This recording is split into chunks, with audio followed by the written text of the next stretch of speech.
Sun news நேயர்களுக்கு வணக்கம். Apollo மருத்துவமனை வழங்கும் நலம் தரும் நல் மருத்துவம் நிகழ்ச்சிக்கு உங்களை அன்போடு வரவேற்கிறோம். இன்றைய நிகழ்ச்சியில் சிறப்பு விருந்தினராக நம்மோடு இணைந்திருக்கிறார் மருத்துவர் சீனிவாஸ் அவர்கள். வணக்கம் டாக்டர். நீங்கள் நியூரோ துறையை சார்ந்தவர். இந்த துறையில் நிறைய பேருக்கு இப்போ ஒரு டெம்பரவரி அப்படின்னே நினச்சிக்கிட்டு இருக்கிற ஒரு விஷயம் இருக்குது. அது என்னென்னா இந்த வெர்டைகோன்னு சொல்லக்கூடிய தலை சுற்றல். அதுக்கு மருந்து இருக்கா இல்லையா? இதை நிரந்தரமாக குணப்படுத்த முடியுமா, இல்லை வெறுமனை கட்டுப்படுத்தத்தான் முடியுமா? அது எவ்வளவு நாட்களுக்குள்ளே இது வரும்? இதுக்கு ஒரு ஃப்ரீக்குவன்சி இருக்கா? இவ்வளோ நாளைக்கு ஒரு தடவை தான் வரும் அப்படின்னு நான் எங்கே கவனமாக இருக்கணும்? மாடியில் ஏறும்பொழுது எனக்கு வருதுன்னா நான் மாடிப்படி ஏறாமல் இருக்கணுமா? இப்படின்னு இந்த $1,000,000 கொஸ்டின் மாதிரி இதுக்கு ஒரு வரிசையாக 1 2 3ன்னு கணக்கு போட்டிங்கன்னா ஒரு 1000 வரைக்கும் எழுதலாம் எல்லாரும். ஆக்சுவலாக அந்த வெர்டைகோ அப்படிங்கிற ஒரு விஷயம் என்னுடைய முதல் கேள்வி. எதனால் வருது அப்படிங்கிறது. அதை தொடர்ச்சியாக இரண்டாவது கேள்வி, இது முழுமையாக குணப்படுத்தக்கூடியதா அல்லது கட்டுப்படுத்தக்கூடியதா? இப்போ வெர்டைகோனா எல்லாரும் வியாதின்னு நினச்சிக்கிறாங்க. வெர்டைகோ வியாதி கிடையாது. இப்போ தலைவலி அப்படின்னா சொல்லுவோம், ஹெட் ஏக்குன்னு சொல்கிறோம். வெர்டைகோனா தலை சுற்றல், அவ்வளோதான். அது ஒரு சிம்டம். அது வியாதியின் அறிகுறியை தவிர அது வியாதி கிடையாது. ஸோ வெர்டைகோக்கு காரணம்னு பார்த்திங்கன்னா வியாதிகள் நிறையா இருக்குது. அது ஒரு சாதாரண ஒரு பிபிபின்னு சொல்லுவோம், பொசிஷனல் வெர்டைகோ. நிறைய பேர் கவனிச்சுப்பாங்க, எனக்கு நிறைய பேருக்கு வந்திருக்கும். இப்போ பெட்லேருந்து எந்திரிச்சா சுற்றுது, ஒரு 2 நிமிஷம் சுற்றும், நின்றோம். திரும்பி படுத்தா சுற்றுச்சு, ஆனால் 1 நிமிஷம் 2 நிமிஷம் சுற்றுது, நின்றுச்சு. இது அந்த பொசிஷனல் வெர்டைகோ, பிபிபின்னு சொல்லுவோம். அது ஒரு பேலன்ஸ் சிஸ்டத்தில் ஒரு ஃப்ளூயிடில் ஒரு சேஞ்ச் இருக்கிறதுனால வர விஷயம். இது பெரிய வியாதி கிடையாது. இது ஒரு ரீபொசிஷனிங்னு சொல்லுவோம். அந்த பொசிஷனில் ஃப்ளூயிட் மாறி இருக்குது, அதை மாற்றி வச்சோம்னா சரியாயிடும், அவ்வளோதான். இது சின்ன வியாதி. ஆனால் இது நிறைய பேருக்கு பயம் வந்துடும். ஐயோ, இது நமக்கு சுற்றுதே பயங்கரமாக, நம்ம இப்படி படுக்கக்கூடாது. அது என்ன ஆகும், நிறைய பேர் அந்த பயத்தினாலே கழுத்து தலையை திருப்பினா தான் வருது, அந்த தலையை திருப்ப மாட்டேன் அப்படின்வாங்க. பயத்திலே இருப்பாங்க. அதனாலே கழுத்து வலி வரும். ஸோ கழுத்து வலினால தான் தலை சுற்றுதுன்னு அப்படி ஃபிக்ஸ் பண்ணிடுவாங்க. அதை நீங்கள் சொல்கிற மாதிரி, உங்களுக்கு இது பிரச்சனை இருக்கா, அதனால தான் தலை சுற்றல்னு இன்னொருத்தவங்க சொல்ல போய் இதை நிறைய நம்ம காமனாக நம்ம ஊரில் எல்லாத்துக்கும் எக்ஸ்ரே எடுத்து பார்க்குறது. எக்ஸ்ரே எடுத்திங்கன்னா 40 வயசுக்கு மேலே யாருக்கு எடுத்தாலும் ஏதாவது ஒரு பிரச்சனை இருக்கும்.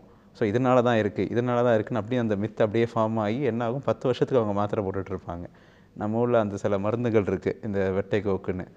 அது எந்த மருந்தாக இருந்தாலும் லாங் டேர்ம் தேவையே கிடையாது. ஏன்னா இந்த விஷயங்கள் ஒரு 4 நாள் 5 நாளுக்கு மிஞ்சி போனால் 1 வாரம் 2 வாரத்துக்கு மேலே மாத்திரை தேவையே படாது இந்த பொசிஷனல் வெர்டைகோவுக்கு. இதை தவிர நிறைய காரணங்கள் இருக்குது. இப்போ சில டைம்ஸ் நம்ம ஸ்ட்ரோக்கே வெர்டைகோவாக வரலாம். மூளைக்கு ரத்த ஓட்டம் இல்லாதனாலேயே இந்த வெர்டைகோ வரலாம். அந்த மாதிரி நேரங்களில் இது அவசரம். இது உடனடியாக வைத்தியம் செய்ய வேண்டிய விஷயம். இப்போ திடீர்னு தலை சுற்றல் வருது, எப்படி இருந்தால் இருந்துக்கிட்டே இருக்குது, தொடர்ந்து இருக்குது.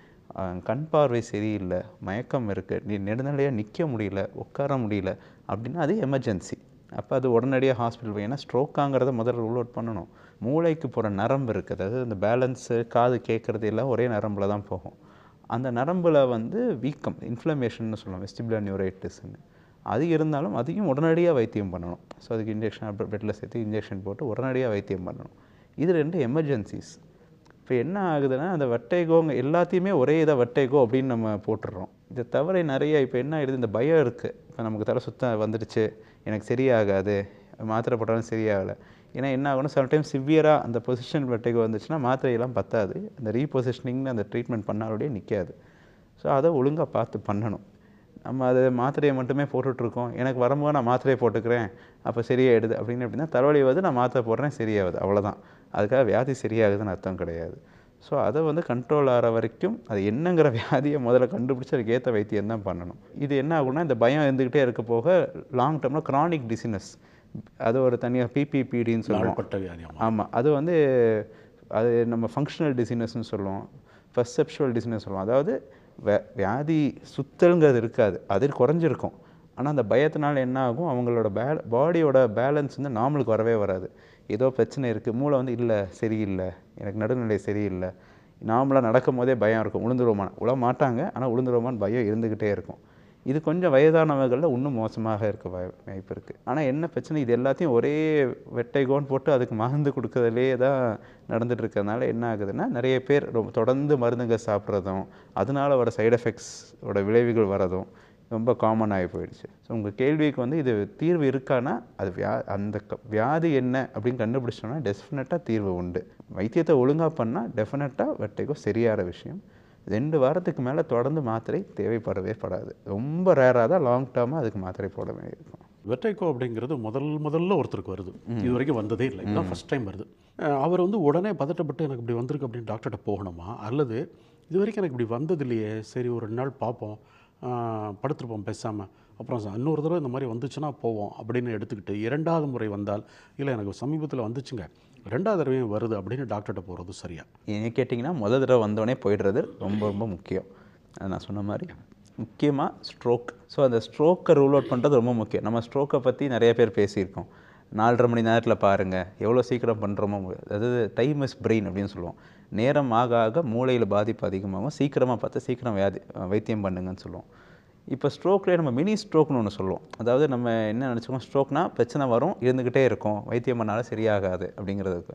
மினி ஸ்ட்ரோக் என்னென்னா டிஐஏ, அதுதான் அந்த டெக்னிக்கல் டேர்ம், டிரான்சியன்ட் இஸ்கிமிக். அதாவது ரத்த ஓட்டத்தில் அடைப்பு ஏற்படுது, பிரச்சனை வருது, தானாக சரியாயிடுது, அதனால எல்லாம் கிளியர் ஆகிடும். ஸோ ஒரு தலை சுற்றல் வந்துட்டு நின்றுடலாம். உங்களுக்கு வந்து ஒரு 10 நிமிஷம் சுற்றுச்சு, திடீர்னு தலை சுற்றுச்சு, கொஞ்சம் லேசாக வாய் குழந்துச்சு, ஆனால் 10 நிமிஷத்தில் சரியாயிடுச்சு, அதனால் என்ன நம்ம தான் நல்லா இருக்கனே அப்படின்னு விட்டுறக்கூடாது.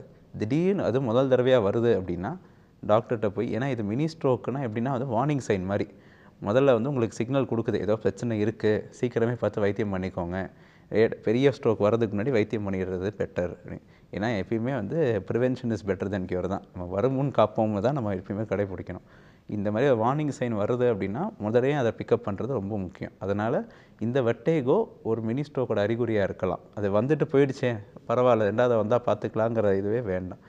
இல்லை டாக்டர் பார்த்துட்டு இல்லை ஒன்றும் கவலைப்பட வேண்டாம்னு சொல்லிட்டானாலும் நமக்கு நிம்மதி தான். சரி அடுத்த தடவை வந்தாலும் நம்ம தைரியமாக இருப்போம், அதுக்கேற்ற வைத்தியத்தை பார்த்துட்டு போயிடுவோம். இதில் இன்னொரு பிரச்சனை என்னென்னா, சில டைம்ஸ் இந்த தலை சுற்றல் வந்து தலைவலியோடு சேர்ந்து வேறு வரும். இப்போ மைக்ரேனஸ் வெர்டைகோங்கிறது உலக அளவில் பார்த்திங்கன்னா ரொம்ப 2வது மோஸ்ட் காமன் காசஸ் அப்படின்னு பார்த்திங்கன்னா 2வதுல இருக்கிறது வந்து மைக்ரேனஸ் வெர்டைகோ. அதாவது தலை சுற்றல் தலைவலி ரெண்டும் சேர்ந்தும் வரலாம், பிரிந்தும் வரலாம். ஸோ அதனால் இப்போ இதுவும் அதுவும் சேர்ந்ததா எதுங்க, இந்த குழப்பங்கள்லாம் நிறைய இருக்கும். ஸோ தலை சுற்றல் வருது, அதுவும் முதல் தடவையாக வருதுன்னா தானாக சரியானாலும் பரவாயில்ல, டாக்டரை பார்த்துடுறது ரொம்ப முக்கியம். தலை சுற்றல் அப்படிங்கிற ஒரு விஷயம் எனக்கு வந்துச்சு. சும்மா ஒரு 10 நிமிஷம் தான் எந்திரிச்சேன், கட்டிலேருந்து ஒரு மாதிரி ஆச்சு, அப்புறம் சரியாயிட்டாங்க அப்படின்னு சொல்கிறவங்க இருக்காங்க. இல்லைங்க அது வந்துச்சுங்க, வாமிட் எடுத்தேன், 3 நாள் படுக்க அப்போ என்னால் தலையை தூக்க முடியலங்க அப்படின்னு சொல்கிறவங்க இருக்காங்க. ஸோ இந்த தலை சுற்றல் அப்படிங்கிறதும் அதனுடைய நீட்டிப்பு அப்படிங்கிறதும் 1 மணி நேரம் 1/2 மணி நேரம்னு ஒரு குறைந்தபட்ச நேரத்திலேருந்து 4-5 நாட்கள் வரைக்கும் இருக்குது. இப்போ இந்த 4-5 நாட்கள் ஒருத்தருக்கு இருக்குது அப்படிங்கிறதுனால அவர் அதுக்கு அடுத்து வரக்கூடிய வியாதியினுடைய அறிகுறியாக அதை உணர வேண்டும், பயப்பட வேணுமா? 1/2 மணி நேரம் தானே, அதுக்கப்புறம் போயிடுச்சு, எனக்கு வரவே இல்லைங்கிறதுனால அவர் எனக்கு பெருசாக ஒன்றும் இருக்காதுன்னு சாதாரணமாக எடுத்துக்கிறது சரியா? இதில் எது சரி? ஆச்சரியமான விஷயம் என்னென்னா, இந்த வெர்டைகோ எடுத்துக்கிட்டோன்னா ரொம்ப பயங்கரமாக தலை சுற்றி வாந்தி எடுத்துகிட்டு வர்றது வந்து வியாதி பார்த்திங்கன்னா நம்ம சாதாரண வியாதியாக இருக்கும். ஓகே, அது வந்துட்டு ரொம்ப பெருசாக இல்லை, கொஞ்ச நேரம் இருந்துச்சு போயிடுச்சு அப்படிங்கிறது தான் பார்த்திங்கன்னா பெரிய பிரச்சனைகளுக்கு அறிகுறியாக இருக்க வாய்ப்பு இருக்குது. ஸோ அந்த ஸ்ட்ரோக்கில் வந்து நாங்கள் சொல்லுவோம், ஸ்ட்ரோக் அதை சென்ட்ரல் வெர்டைகோன்னு சொல்லுவோம். மூளையில் பாதிப்பு உள்ள 6 நாள் வர வெர்டைகோவில் வந்து அந்தளவுக்கு வாந்தி இருக்காது, அந்தளவுக்கு பிரச்சனைகள் பெருசாக தெரியாது, எதுவுமே சுற்றுதுங்கிறது அவ்வளோ பெருசாக இருக்காது. பட் அந்த பேலன்ஸ் சிஸ்டத்தில் வர காதுக்குள்ளே இருக்க பேலன்ஸ் சிஸ்டத்தில் இருக்க பாதிப்பில் பார்த்திங்கன்னா பயங்கரமாக சுத்தம், கண்ணு முன்னாடி எல்லாமே ராட்னத்தில் போகிற மாதிரி சுத்தம், வாந்தி பயங்கரமாக எடுப்பாங்க, பெட்டை விட்டே எந்திரிக்க முடியாது, தலையை தூக்குனாலே வாந்தி வருது. இதெல்லாம் பார்த்திங்கன்னா ஆக்சுவலாக இந்த பிரச்சனையில் தான் வரும். ஸோ அதனால் எனக்கு பயங்கரமாக பிரச்சனை இருக்குது, அதனால் வியாதி பெருசுன்னு எடுத்துக்க முடியாது, எனக்கு லேசாக வந்துட்டு போயிடுச்சு அதனால் இது பெரிய விஷயம் இல்லைங்கிறதையும் விட்டுற முடியாது. ஸோ எதுவாக இருந்தாலும் ஃபஸ்ட்டு பார்த்து அதனால் நீங்கள் எந்த மாதிரி தலை சுற்றலாக இருந்தாலும் வந்ததுனாலே டாக்டரை பார்த்து அதுக்கேற்ற வைத்தியம் பண்ணிடுறது ரொம்ப முக்கியம். தலை சுற்றல் தொடர்பாக ஒருத்தருக்கு வந்து அவர் மருத்துவர்கிட்ட போகிறாரு, எனக்கு ஸ்ட்ரோக்கு மற்றது இருக்கான்னு பாருங்கன்னு சொல்கிறாரு, நீங்கள் ஒரு டாக்டர் பார்த்துட்றீங்க, இதெல்லாம் ஒன்றும் இல்லைங்க அப்படின்னு சொல்கிறீங்க. ஆனால் இதெல்லாம் செக் பண்ணி முடிச்சதுக்கப்புறம் வந்திருக்கிறது ஒரு சாதாரணமான தலை சுற்றல் தான் ஒரு மருத்துவர் முடிவு வந்துட்டால், இந்த தலை சுற்றல் திரும்ப வராமல் இருக்கிறதுக்கான மருந்துகளை கொடுத்து அதை நிரந்தரமாக நிறுத்த முடியுமா? அல்லது இது பயப்பட வேண்டியது இல்லைங்க, அப்பப்போ வரும் போகும், நீங்கள் டெம்பரரி ஒரு மருந்து எடுத்துனா சரியாக போகும் அப்படிங்கிறது சரியான முடிவா? முதல்ல அந்த வியாதியை பொறுத்து நம்ம சொல்கிற அந்த பொசிஷனல் வெர்டைகோ பார்த்திங்கன்னா சில பேருக்கு சரி பண்ணும், சரியாயிடும். திடீர்னு பார்த்தா 6 மாதம் 1 வருஷம் கழிச்சு திரும்ப வரும், 2 நாள் 3 நாள் இருக்கும். ஆனால் இருக்கும்போது பயங்கரமாக இருக்கலாம், நீங்கள் சொன்ன மாதிரி 4 நாளைக்கு பெட் அவுட்டே எந்திரிக்காமல் இருக்கலாம், அதுக்கப்புறம் சரியாகும், திரும்பி அப்போ மாத்திரை போடுவாங்க சரியாகும், திரும்பி ஒரு 6 மாதம் கழிச்சு மறுபடியும் வரும். இதுக்கு நிரந்தர தீர்வுகள் நான் சொன்ன மாதிரி ரீபொசிஷனிங் ஒழுங்காக பண்ணிட்டோம்னா நிறைய தடவை திரும்பி வராமல் இருக்கிறதுக்கு வாய்ப்பு இருக்குது. அதை மீறியும் வரலாம். எதுவுமே டாக்டர், இந்த ரீபொசிஷனிங்கிறத நீங்கள் நிறைய அந்த வார்த்தையை சொல்கிறீங்களே, இது வந்து ரீபொசிஷன் அப்படிங்கிறது மருந்துகள் மூலமாக காதுக்குள்ளே ஏற்பட்டிருக்கிற இந்த இன்ஃப்ளமேஷன் வாட் எவர் மேபி அதை சரி பண்ணுறதா, அல்லது அவங்க எந்திரிக்கும் பொழுது அந்த பொசிஷனால் ஒரு பிரச்சனையை வேறு மாதிரி சரி பண்ணுறதா? இது ஆக்சுவலாக எப்படின்னா, ஒரு ஆள் நமக்கு அதாவது காதில் வந்து நீர் இருக்கும், உள்ளுக்குள்ளே நீர் இருக்கும், சின்ன கற்கள் சின்ன சின்ன கல் மாதிரி இருக்கும், ஓட்டோலித்துன்னு சொல்லுவோம். இதெல்லாம் வந்து நம்ம தலையை திருப்புறோம், இந்த பக்கம் திருப்புறேங்கிறது என் மூளைக்கு தெரியணும். இல்லாட்டி திடீர்னு திருப்பினா கண்ணு முன்னாடி எல்லாம் மாறுதுன்னா எனக்கு எப்படி தெரியும்? என்னமோ மாறிட்டே இருக்குது, எனக்கு சரியாக பேலன்ஸ் இல்லை. நம்ம திரும்புகிறோம், அதனால தான் பார்வை திரும்புது அப்படிங்கிறது மூளைக்கு தெரியணும். அது ரெண்டும் ஒன்றுக்கு ஒன்று ஒழுங்காக வேலை பார்த்தா தான் நமக்கு வந்து பேலன்ஸ். ஓகே, நம்ம நெடுநிலையாக இருக்கோம், நேராக நிற்கிறோம், இந்த பக்கம் பார்க்குறோம், அந்த பக்கம் மேலே பார்க்குறோம், கீழே பார்க்கணும், தெளிவாக இருக்கும். இப்போ நான் தலையை திருப்புறேன், எனக்கு காது வேறு ஏதோ சிக்னல் கொடுக்குது, கண்ணு வேறு சிக்னல் கொடுக்குதுன்னா ரெண்டுத்துக்கும் ஒத்து போகலன்னா கோஆர்டினேஷன் இல்லை. அப்போ தான் நமக்கு வந்து ஐயோ என்னமோ நடக்குது, எனக்கு நடுநிலையாக இல்லை, சுற்றுது, இப்படிங்கிறது பிரச்சனையே வரும். ஸோ அந்த கட்டில் இருக்கிற சிக்னல் வரணும். அது ஒன்று பொசிஷன் மாறிடுச்சுன்னா, அது அப்படியே ஆடிட்டு இருக்கு, அந்த நீரில் வந்து தானாக அது இருக்க வேண்டிய இடத்த விட்டு மாறி இருக்குன்னா, நம்ம மாறும் அந்த தலையை திருப்பும் போதோ இல்லை பொசிஷன் மாறும் போதோ அது வந்து நமக்கு சிக்னல் மாறி அது ரெண்டும் ஒத்து போகாது. நம்ம பார்க்குற பார்வையும் நம்ம உடலோட பொசிஷனும் ஒத்து வரலைன்னா நமக்கு பேலன்ஸ் இருக்காது, மூளை வந்து குழம்பி தான் போகும். ஸோ அந்த கல் வந்து திரும்பி அந்த பொசிஷனுக்கு வர வைக்கணும். அதுக்கு வந்து நம்ம மாத்திரையால் கொண்டு வரது என்னென்னு கேட்டிங்கன்னா, அந்த இன்கோஆர்டினேஷனை குறைக்க மாத்திரை போடுவோம். பட் அது தீர்வு இல்லை. நம்ம ரூட் காசை ட்ரீட் பண்ணலை. அதை கொண்டதுக்கு நம்ம அந்த ரீபொசிஷன் என்ன செய்வோம்னா, அதுக்கேற்ற மாதிரி தலையை திரும்பி வைக்க சொல்லுவோம். ஒரு பொசிஷனில் இந்த பொசிஷனுக்கு திரும்பி பாடுங்க, இந்த மாதிரி வரும்போது இப்படி செய்யுங்கன்னு. அது 2-3 மெனுவெல்லாம் செய்வோம். அது கொஞ்சம் ஸ்பெஷலைஸ்டாக ட்ரெயின் ஆனவங்க எக்ஸசைசஸ் மாதிரி. ஸோ உடனே சில பேருக்கு டக்குன்னு சரியாயிடும், சில பேருக்கு தொடர்ந்து பண்ண வேண்டியிருக்கும். எவ்வளோ உள்ள பிரச்சனை இருக்கோ அதுக்கேற்ற மாதிரி எடுத்துக்குவோம் நம்ம. பட் சில பேருக்கு தொடர்ந்து ஒரு 2 வாரத்துக்கு தொடர்ந்து செய்யுங்கன்னு சொல்லுவோம். சில பேர் முதல் தடவை பண்ணோன்னே எல்லாமே கிளியர் ஆகிடுச்சு, ஒன்றுமே இல்லை, எனக்கு நல்லா இருக்கேன்னுவாங்க. ஸோ அது வந்து அந்த எக்ஸசைஸ் வந்து ஒழுங்காக அதுக்கு பயிற்சி பெற்றவர்கள் ஒழுங்காக பண்ணும் போது இதோட சக்ஸஸ் ரேட் அதிகமாக இருக்கும் நமக்கு. வெற்றிக்கோ வந்துருச்சு எனக்கு. நான் அது எப்போ வந்துச்சுன்னா, போன தடவை மாடியில் ஒரு இடத்துக்கு ஏறிட்டு இருக்கும்பொழுது 5வது மாடிக்கு போகும்போது தலை சுற்றிச்சு அப்படின்னு வந்து ஒருத்தருக்கு அந்த மாடிப்படியை கண்டோன்னே எல்லா நேரமும் பயம் இருக்கும். மாடியில் ஏறுறது அப்படிங்கிறது ஒரு எக்ஸசைஸ்னு மருத்துவர் சொல்கிறார். அதே நேரத்தில் லிஃப்ட்டை உபயோகப்படுத்துகிறோம், இல்லை எனக்கு பயம் இருக்குது, அவர் சொல்லுவார் போன தடவை மாதிரி ஏதாவது ஆகிப்போச்சுன்னா என்ன பண்ணுறது, நல்ல வேலை பக்கத்தில் அந்த கைப்பிடியை பிடிச்சா எனக்கு சுற்றணும்னு சொல்கிறவங்க இருக்காங்க. ஸோ ஒரு தடவை வெற்றிக்கோ வந்தவங்க அடுத்த தடவை இந்த பயத்தை கேரி பண்ணணுமா, இல்லை நான் ட்ரீட் பண்ணிட்டேன் எனக்கு சரியாயிடுச்சு இது திரும்பி வராது அப்படின்னு இயல்பாகவே அவங்க பாடிக்கு எல்லாத்தையும் உபயோகப்படுத்தலாமா? இந்த பயங்கிறது தான் இருக்கிறதுலே பெரிய பிரச்சனைங்க. எனக்கு இந்த வெர்டிகோ பேஷண்ட்ஸ் நான் வைத்தியம் பண்ணுறதுல இருக்கிறதுலே கஷ்டம் என்ன பார்த்திங்கன்னா இந்த பயம்தான். அந்த சொன்னேனே, இந்த பொசிஷனல் வெர்டிகோலாம் வந்து 4 நாள் 5 நாள் இருக்கிற பிரச்சனை. அது அப்படியே சரி பண்ணும், சரியாக போயிடும், வைத்தியத்தை பண்ணுவோம், சரியாயிடும். ஆனால் அதுக்கு அந்த பயம் வந்துருச்சு. இல்லை ஒருவேளை நாளைக்கு நான் தலையை தூக்கினா வந்துருமா, நாளைக்கு நான் இப்படி திரும்பினா வருமா, இந்த போகும்போது எனக்கு வந்துட்டு என்ன பண்ணுறது, அந்த பயம் இருந்துச்சுன்னா அவங்க நார்மலாக இருக்க மாட்டாங்க. இப்போ வந்து நம்ம மூளை வந்து இந்த சொன்னேன், இந்த இம்பேலன்ஸ் இருக்கும்போது மூளை ஃபிக்ஸ் பண்ணிடும். ஓகே, இங்கே பிரச்சனை இருக்குது, ஏதோ பிரச்சனை இருக்குது, எனக்கு சரியாக தெரிய மாட்டேங்குது, எனக்கு எல்லா நடுநிலை சரியில்லைன்னு. இது நார்மல் ஆனதுக்கப்புறம் மூளையும் அதுக்கு நார்மல் ஸ்டேட்டுக்கு வரணும். அது நார்மலாகாமல் இல்லை அந்த பயத்தில் இருந்துட்டு இருக்கும்போது என்ன ஆகும்னா, மூளை வந்து இல்லை வர சிக்னல் சரியில்லை, எனக்கு இது ஒத்துப்போ இல்லை அவருக்கு தப்பாக தான் கொடுக்குது சிக்னல், எனக்கு இது சரியில்லை அப்படின்னு அதிலே ஃபிக்ஸ் ஆகிருந்துச்சுன்னா மூளைக்கு எல்லாமே அப்நார்மலாக தான் தெரியும். ஸோ அந்த பயம் இருந்துகிட்டு இருந்ததுன்னா நம்ம அக்யூட் வெர்டிகோவாக இருக்குது, அதாவது உடனடியாக அக்யூட்டாக இருக்க பிரச்சனை கிரானிக் வெர்டிகோவாக மாறிடும். அது வந்து வைத்தியம் பண்ணுறது இது ரொம்ப கஷ்டமான விஷயம்.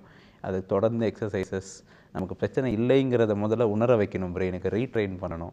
ஸோ அதுக்கான எக்ஸசைசஸ் வேறு மாதிரி இருக்கும், அது தொடர்ந்து பண்ணணும். இது ஷார்ட்டமாக இருக்க வேண்டிய விஷயம், ஒரு வாரத்தில் முடிகிற விஷயம் மாதக்கணக்கில் வைத்தியம் பண்ணுற மாதிரி ஆகிடும். ஸோ அந்த பயம் மட்டும் என்றைக்குமே இருக்கக்கூடாது. டாக்டர் இல்லை ஒன்றும் பிரச்சனை இல்லைன்னு சொல்லிட்டாங்கன்னா அதுக்கப்புறம் தைரியமாக நம்ம நார்மல் ஆக்டிவிட்டியை செய்கிறத நம்ம வந்து திரும்பி வராமல் தடுக்கிறதுக்கு முக்கியமான வழி. மாடிப்படியில் ஏறுறாங்க, அல்லது ஒரு இடத்துல நடந்து போயிட்டுருக்காங்க, உங்களுக்கு தலை சுத்தல் வந்துருச்சு, அவங்க உடனே என்ன பண்ண, அதாவது பக்கத்தில் இருக்கிற ஏதாவது இருக்கமா பிடிச்சிக்கணுமா, அல்லது உட்காந்துடணுமா தரையில், இல்லை சாய்வாக படுத்துட்டு அந்த பிரச்சனை இல்லாமல் இருக்குமா? ஏன்னா இதில் பொசிஷனிங் அப்படிங்கிறது ஒரு முக்கியமான விஷயமா இருக்குது. நான் பாட்டுக்கு நேரம் அப்படியே நான் சரிஞ்சு படுத்துட்டேங்க அப்படின்னு சொல்லிட்டாங்கன்னா அது வேறு ஒரு சிக்கலை கொண்டு வரலாம். அப்படிங்கும் பொழுது அமர்ந்த நிலையில் இருக்கிறதோ, அல்லது கொஞ்சம் தோளை சாய்ச்சி எங்கேயாவது ஒரு இடத்துல தலை இப்படி வச்சுக்கிறதோ, அல்லது எதாவது இருக்க பிடிச்சிட்டு கொஞ்சம் நேரம் உட்காந்துருக்கிறதோ, இது டெம்பரவரியாக அவங்கள ஒரு ஆபத்து இல்லாமல் ஒரு சூழலில் அவங்கள காப்பாற்றும். இப்போ நீங்கள் சொன்னீங்களே, நடந்தால் சில டைம் கொஞ்சம் நடந்தோடனே மயக்கம் வருது. இப்போ என்னென்னா, நமக்கு அந்த மயக்கத்தையும் தலை சுற்றலையும் வந்து குழப்பிடுவாங்க. நம்ம ஊரில் வந்து எல்லாமே தலை சுற்றல்னு எடுத்துக்குவோம். மயக்கங்கிறது வந்து என்னென்னா, மூளைக்கு ரத்த ஓட்டம் போகாமல் இருக்கிறது. ரத்த ஓட்டம் பத்தலை, அதனால் மூளை வந்து ஒழுங்காக செயல்படலை. ஸோ அந்த பிபி ட்ராப் ஆனால் வருது, சுகர் ட்ராப் ஆனால் வருது, அந்த மயக்கம், அதை சிங்கப்பின்னு சொல்லுவோம் நம்ம இங்கிலீஷில். அதை டெக்னிக்கல் டேர்ம் அதுதான். இது வந்து வெர்டிகோன்னு சொல்கிறது வந்து தலை சுற்றல். இப்போ என்ன ஆகிடுதுன்னா, எல்லா இடத்தையும் குழப்பிடக்கூடாது. நம்ம இப்போ நம்ம நடக்கும்போது நீங்கள் சொல்கிறீங்களா படி ஏறும்போது அந்த ஒரு மயக்கம் வர்றது, அது நிறைய டைம் என்னென்னா அந்த ரத்த ஓட்டம் கம்மியாகிறதுனால வருது. சில பேர் ரொம்ப நேரம் விளையாண்டுட்டு இருந்தாங்க, ரொம்ப நேரம் ஓடிட்டு இருந்தாங்கனாலும் அந்த பிரச்சனைகள் வரும். தொடர்ந்து நின்றுக்கிட்டே இருப்பாங்க. சில இப்போ பசங்க பார்த்தீங்கன்னா ரொம்ப நேரம் அசம்பிளியில் வெயிலில் நின்றுட்டே இருந்தாங்க, திடீர்னு மயக்கம் வந்துருச்சுன்னுவாங்க, நிற்கிறதுக்கே பயப்படுவாங்க. ஸோ அந்த மாதிரி மயக்கம் வரும்போது உடனே படுக்க வச்சுறது முக்கியம். ஏன்னா வந்து மூளைக்கு ரத்தம் போகலை, அது நிறைய நேரம் நிற்கிறனால தான் வருது. ஆர்த்தோஸ்டாட்டிக்காக வர பிரச்சனை, அதாவது நிற்கிற பொசிஷனால் வர பிரச்சனை. படுக்க வச்சோம்னா மூளைக்கு ரத்தம் போகிறது ஈஸியராக போகும். ஸோ ஃப்ளாட்டாக படுக்க வைக்கிறது ரொம்ப முக்கியம். அதுக்குன்னு பக்கத்தில் எதுவும் அடிபடாத மாதிரியும் படுக்க வைக்கிறது முக்கியம். ஏன்னா பக்கத்தில் நிறைய விஷயங்கள் இருக்குன்னா உடனே படுக்க வச்சா திடீர்னு அவங்க எந்திரிக்கும் போது தலையை இடிச்சுக்கிறதோ, கை கால் அசைச்சாங்கன்னா அடிபடுறதோ அதுவும் காமனாக இருக்கும். ஏன்னா கொஞ்சம் குழப்பத்தில் இருப்பாங்க அந்த இனிஷியல் ஸ்டேஜில். ஸோ கொஞ்சம் ஃப்ளாட்டாக படுத்த வச்சுட்டு விட்டாலே யூஸ்வலாக அது உடனே நார்மலுக்கும் வந்துடுவாங்க. இந்த வெர்டிகோவுக்கும் ஒற்றை தலைவலிக்கும் என்ன தொடர்பு இருக்கா டாக்டர்? இந்த ஒற்றை தலைவலின்னு சொல்லுவாங்க, மைக்ரைன் அப்படி தான் நிறைய பேருக்கு தெரியும். நம்ம ஊரில் வந்து ஒற்றை தலைவலின்னு சொல்கிறது மைக்ரைனுக்கு தான் தெரியுது. ஸோ இது மைக்ரைன் வந்து உலக அளவில் பார்த்தீங்கன்னா வெர்டிகோவின் செகண்ட் மோஸ்ட் காமன் காஸ் அதுதான். அது என்னென்னா நம்ம தமிழில் வந்து ஒற்றை தலைவலின்னு சொல்லுவோம். ஏன்னா வந்து முக்கால்வாசி நேரம் ஒரு பக்கமாக தலைவலிக்கும். அதுக்காக வந்து எனக்கு தலை சுத்தமாக மொத்தமாக வலிக்குது அதனால இது ஒற்றை தலைவலி இல்லை அப்படின்னு எடுத்துக்க முடியாது. பேர் தான் ஒற்றை தலைவலி. அந்த தலைவலி எப்படி வேணா இருக்கலாம். ஒரு இடத்துல வலிக்கலாம், ரெண்டு பக்கமும் வலிக்கலாம், சுற்றி வலிக்கலாம், மேலாப்பு மட்டும் வலிக்குது, கழுத்து வலியாக கூட வரலாம். ஸோ இப்போ இந்த மைக்ரைனை பொறுத்து எடுத்துக்கிட்டிங்கன்னா தலை உச்சியிலேருந்து தோள்பட்டை வரைக்கும் எங்கே வேணால் வலி இருக்கலாம். ஸோ அந்த கழுத்து வலிக்கு காரணம் வந்து மைக்ரைனாக கூட இருக்கலாம். அதை சரி பண்ணாலே இந்த கழுத்து வலி, நிறைய பேர் வந்து கழுத்து வலிக்குது அதனால தலைவலி வருதுன்னு நினச்சிக்குவாங்க. பட் காரணம் அது கிடையாது. இந்த ஒற்றை தலைவலியை சரி பண்ணாலே இந்த வலியும் சேர்ந்து சரியாயிடும். இப்போ அதில் வந்து வெர்டிகோ வருது ஆக்சுவலாக ரொம்ப காமனான பிரச்சனை. அதில் வந்து அதே தான். இது வரும் ஒரு நாள் 2 நாளைக்கு பயங்கரமாக தலை சுற்றல் இருக்கும். அதுக்கப்புறம் கொஞ்சம் கொஞ்சமாக சரியாகும். அது என்ன பிரச்சனைனா அந்த வெர்டிகோவுக்கு வேறு காரணம் இருக்கான்னு ஷிஃப்டாக போயிட்டே இருப்பாங்க. பட் இந்த மைக்ரைன் இருக்குன்னு பார்க்க இந்த மைக்ரைனை ட்ரீட் பண்ணாமல் விட்டோம்னா திரும்பி அது வர வாய்ப்புகள் ரொம்ப அதிகம். இப்போ ஒற்றை தலைவலி இருக்கிறவங்கள கேட்டிங்கன்னா சரி எவ்வளோ வருது, உங்களுக்கு எத்தனை தடவை வரும் அப்படின்னு கேட்டிங்கன்னா நிறைய பேருக்கு வரி ஆகும். எனக்கே ஒற்றை தலைவலி வரும், மாதத்துக்கு ஒரு தடவை 2 தடவை வரும். இப்போ சில பேருக்கு பார்த்திங்கன்னா வந்து தினம் வரும். ஒருத்தவங்க வந்து காலையிலேருந்து 3 நாள் 4 நாளைக்கு தொடர்ந்து வலியோடு இருப்பாங்க. ஸோ அந்த மாதிரி வலி இருக்கவங்களுக்கெலாம் வந்து மாத்திரைகள் வைத்தியம் தேவை. இந்த ஒற்றை தலைவலியிலேருந்து எனக்கு தலை சுற்றலும் சேர்ந்து வருது அப்படின்னா அந்த தலை சுற்றலை நிப்பாட்டுறதுக்கு இந்த ஒற்றை தலைவலிக்கான வைத்தியத்தை செஞ்சாலோடைய அது நிற்காது. அது ரொம்ப முக்கியமாக பார்க்க வேண்டிய விஷயம். ஒற்றை தலைவலியை 100% குணப்படுத்த முடியுமா? ஒற்றை தலைவலியை நிறைய குறைக்க முடியும். நம்ம யூஸ்வலாக ட்ரீட்மெண்ட்டுக்கு என்ன சொல்லுவோம்னா ஒரு மாதத்தில் 3லேருந்து 4 தடவை வரைக்கும் வருது அப்படின்னா நம்ம வந்து அதுக்கு மருந்துகள் தேவையில்லை. வரும்போது மாத்திரை போட்டுக்கோங்க. இப்போ நம்ம நிறைய பேர் வந்து வலி மாத்திரை போடுவாங்க. வலி மாத்திரை சில பேருக்கு வலி மாத்திரையிலே கேட்கும், சாதாரண பேராசிட்டமால் மாத்திரை போட்டாலே கேட்கும். பட் அதை மீறி சில பேர் கேட்காது. அப்படி இருந்தால் அதுக்குன்னு ஸ்பெசிஃபிக் இந்த மைக்ரேனுக்குன்னு சில மருந்துகள் இருக்குது, அபார்ட்டிவ் மெடிசன்னு சொல்லுவோம். ஸோ அந்த மாத்திரைகள் போடலாம். அது ஆனால் வந்து தொடர்ந்து இருக்குது, எனக்கு வந்து ஒரு 2 நாள் 3 நாள் இருக்குது, எனக்கு வலி வந்துச்சுனால வேலைக்கே போக முடியாது, லீவ் போட்டு நான் வீட்டில் தூங்கி தான் ஆகணும் அப்படிங்கிற மாதிரி இருக்கவங்களும் இருக்காங்க. அந்த மாதிரி இருக்கவங்களுக்கு ஒரு அட்டாக் வந்தாலே ரொம்ப மோசம். ஸோ அது வராமல் தடுக்கிறது ரொம்ப முக்கியம். அதே மாதிரி தொடர்ந்து நிறையா வந்து வாரத்துக்கு 2-3 தடவை வருது அப்படின்னாலும் அவங்களுக்கு அது ரொம்ப கஷ்டப்படுத்தும். ஸோ அப்போ அதை வராமல் தடுக்கிறதுக்கு ப்ரிவென்டிவ் மெடிசன்னு சொல்லுவோம். அது வந்து தினமும் போட வேண்டிய மருந்துகள். இப்போது பார்த்தீங்கன்னா அதுலேயும் நம்மளுடைய அட்வான்சஸ் நிறையா வந்துகிட்ருக்கு. இப்போ நிறைய பேருக்கு மாத்திரை போட பிடிக்காது. தலைவலி தானே, நான் எதுக்கு மாத்திரை போடணும் அப்படின்னு கேட்பாங்க. ஆனால் வந்து பிரச்சனை இருந்துக்கிட்டு இருக்கும். இல்லை எனக்கு மாத்திரை போட்டால் சைடு எஃபெக்ட் வந்துருமா, பயமாக இருக்குது அப்படின்னு அது நிறைய பேருக்கு இருக்க விஷயம். அதே மாதிரி கர்ப்பிணி பெண்கள், ஸோ அவங்களுக்குலாம் வந்து மருந்து போடுறதுல ஒரு ஹெசிடேஷன் இருக்குது. ஏன்னா சைடு எஃபெக்ட் வந்துடுமோன்னு குழந்தைய பாதிச்சக்கூடாது, இந்த பயங்கள் இருக்கும். இப்போ ரீசெண்டாக வந்து அதுலேயும் முன்னேற்றங்கள் வந்திருக்கு. மாத்திரை இல்லாமல் எப்படி வைத்தியம் பண்ணுறது அப்படிங்கிறதும் நிறைய ஆக்சுவலாக வந்துக்கிட்டு இருக்குது. இப்போது ரீசெண்ட் நாங்கள் இங்கே பண்ணிகிட்ருக்கோம். இப்போ பண்ணுற விஷயங்கள் என்னென்னு கேட்டிங்கன்னா நர்வ் பிளாக்னு ஒன்று பண்ணுவாங்க. அதாவது தலைவலி ரொம்ப இருக்குன்னா நரம்பில் டைரெக்டாக ஊசி போடுறது. ஸோ அது அட்வான்டேஜ் என்னென்னா சைடு எஃபெக்ட் கிடையாது. ஏன்னா டேரெக்டாக நரம்பில் தான் போடுறோம், வேறு எங்கேயும் பாதிக்காது, எந்த எஃபெக்டும் இருக்காது. அது வந்து வலி நிறைய பேருக்கு வேலை பார்க்கும். வேலை பார்த்துச்சுன்னா அப் டு 1 மாதம் 2 மாதம் வரைக்கும் கூட வேலை பார்க்கலாம். ஸோ அப்படி இருக்கிறவங்களுக்கு அந்த 2 மாதத்துக்கு வந்து அந்த ஊசியை மட்டும் போட்டு போயிட்டால் போதும், தலைவலி இல்லாமல் இருக்குது அப்படிங்கிறதுக்கு. இதை மீறி ரொம்ப சிவியராக இருக்கிறதுக்கு இன்னும் சில ஆப்ஷன்ஸ் வந்துகிட்ருக்கு. ஸோ இந்த போட்டுலினம் டாக்ஸின் அப்படின்னு சொல்லுவோம். அந்த முகத்தில் சுருக்கம் இல்லாமல் இருக்கிறதுக்கு யூஸ் பண்ணுவாங்க காஸ்மெட்டிக்கில். தலைவலி வராமல் தடுப்பதற்கு, அதாவது நிறைய தலைவலி இருந்துகிட்டு இருக்கவங்களுக்கும் அதை யூஸ் பண்ணலாம். அது ஸ்பெசிஃபிக்காக போட்டால் 3லேருந்து 6 மாதம் வரைக்கும் அது வேலை பார்க்கும். ஒருத்தருக்கும் மாறலாம், பட் யூஸ்வலாக 3 மாதம், மினிமம் 3 மாதம்னு சொல்லுவோம். நியூவாக வந்து டிவைசஸ்ன்னு சொல்லுவோம், அதாவது நியூரோ மாடுலேஷன் டிவைசஸ்ன்னு புதுசாக வந்துருக்கு. இன்டர்நேஷ்னலாக இப்போ இந்தியாவுக்கும் வந்துட்டுருக்கு. அது வந்து சின்ன மெஷின் அது பேசிக்கலி சின்ன கரண்ட்டு, லோ லெவல் கரண்ட்டு கொடுக்கும். அதை ரெகுலராக யூஸ் பண்ண சொல்லுவோம். ஸோ அதுவுமே வந்து மேலே தோலில் வச்சுட்டு அது சின்ன கரண்ட்டு கொடுக்கும், கொஞ்சம் நேரம் 1 ஹவர் வைக்க சொல்லுவோம். ஸோ இந்த மாதிரி டிவைசஸுமே வந்து மருந்து இல்லாமல், சைடு எஃபெக்ட் இல்லாமல் தலைவலியை குறைக்கிறதுக்கான, அதுவும் ஒற்றை தலைவலியை குறைக்கிறதுக்கான வழிகள். இப்போ எதுவுமே எனக்கு வேண்டாம், நான் நேச்சுரலாக அதை குறைக்கிறது அப்படின்னு கேட்டிங்கன்னா பண்ணலாம். யூஸ்வலாக சொல்கிற விஷயங்கள் வந்து தூக்கம் கெடாமல் பார்த்துக்கணும். ஒரு நாளைக்கு 7லேருந்து 8 மணி நேரம் நல்ல தூக்கம் இருக்கா, தண்ணி குடிக்கிறது, ஒரு நாளைக்கு 2 லிட்டர் தண்ணியாவது குடிக்கிறது ரொம்ப முக்கியம். 3வது இந்த டைமுக்கு சாப்பிட்றது. பசி ஜாஸ்தியான தலைவலி வர்றது ரொம்ப காமன். ஸோ அதை அவாய்ட் பண்ணணும். 4வது ரெகுலராக எக்ஸசைஸ் பண்ணுறது. அட்லீஸ்ட் ஒரு 20 நிமிஷமாவது ஏதோ ஒரு எக்ஸசைஸ், ஒரு வாக்கிங் போகிறாங்க, ஜிம்முக்கு போகிறாங்க, ஒரு யோகா பண்ணுறாங்க, சைக்கிள் ஓட்டுறாங்க, எதுவாக இருந்தாலும் அட்லீஸ்ட் இந்த மாடரேட் இன்டென்சிட்டி, அதாவது கொஞ்சமாவது வேர்க்கணும், கொஞ்சமாவது மூச்சு வாங்குற அளவுக்கு இருக்கணும். இந்த அளவுக்கு ஒரு 20 நிமிஷமாவது தினம் பண்ணாங்கனாலே, இந்த மாற்றங்கள் கொண்டு வந்தாலே தலைவலி வரதை, அதாவது ஒற்றை தலைவலி வரதை வந்து குறைக்கிறதுக்கான வாய்ப்புகள் நிறைய இருக்குது. 2 விஷயங்கள் இதுலேருந்து தெரியுது டாக்டர். அதாவது சில வியாதிகள் வந்து முழுமையாக குணப்படுத்த முடியாது, ஆனால் அதை கட்டுக்குள்ளே வைக்க முடியும், குறைக்க முடியும். அது குணப்படுத்துதலுக்கு இணையானது தான், பெருசாக கவலைப்படாதீங்க. அதனால் அவங்க தேவையில்லாத மித்துக்கு போகாதீங்க அப்படின்னு நீங்கள் சொல்கிறத என்னால் உணர முடியுது. அதே சமயத்தில் ஒரு பக்கம் முன்னெச்சரிக்கை நடவடிக்கையாக இதே பிரச்சனைகள், இதே குறைபாடு வேறு சில விஷயங்களையும் லீட் பண்ணலாம். அதனால் கொஞ்சம் கவனமாக இருங்க, பயப்பட வேண்டாம்னு நீங்கள் சொன்னதை நான் புரிஞ்சுக்கிறேன். இன்றைய நிகழ்ச்சியில் கலந்துக்கிட்டதுக்கு மிக்க நன்றி டாக்டர். தேங்க்யூ. உங்கள் கேள்விகளை அனுப்ப வேண்டிய மின்னஞ்சல் முகவரி mydoctor@apollohospitals.com.